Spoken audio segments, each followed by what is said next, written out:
অনূর্ধ্ব-20 নারী সাফে নেপালকে 4-0 গোলে হারিয়ে চ্যাম্পিয়ন বাংলাদেশ। শিরোপা নির্ধারণী ম্যাচে 4 গোলই সাগরিকার।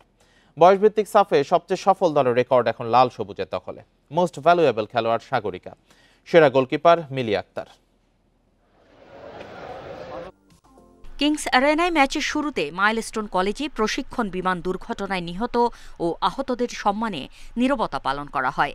সমবেদনা প্রকাশে গ্যালারি থেকে একাত্মতা প্রকাশ করেন অপ্রতিরোধ্য লাল সবুজের মেয়েদের পারফরমেন্স দেখতে আসা দর্শকরা। প্রথম 5 ম্যাচ জিতে আপার হ্যান্ডে থাকা স্বাগতিকরা শুরু থেকেই আধিপত্য তৈরি করে। ডাবল লিগ পদ্ধতির টুর্নামেন্টে বাংলাদেশ শীর্ষে থাকলেও গোল ব্যবধানে এগিয়ে ছিল নেপাল।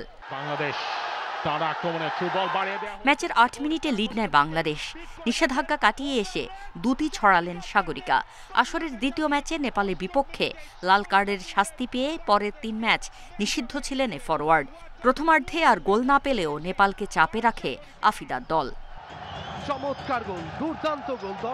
বিরতির পর নেপালের ম্যাচে ফেরার চেষ্টা ধসিয়ে দেয় বাটলারের মেয়েরা। 52 মিনিটে দারুণ শটে লিড ডাবল করেন সাগরিকা। 5 মিনিটের মধ্যেই পুরো করেন হ্যাট্রিক। 71 মিনিটে অফসাইডে বাতিল না হলে গোলের সংখ্যা বাড়ত সাগরিকার। 76 মিনিটে মুনকির পাস থেকে আবারও নির্ভুল শট। এ ম্যাচে 4 আর টুর্নামেন্টে 8 গোল পুরো করেন সাগরিকা। 86 মিনিটে গোল মেশিনকে উঠিয়ে নেন কোচ। প্লেন ঘটনায় অনেকজনে মারা গেছে, অনেকজন আহত হয়েছে।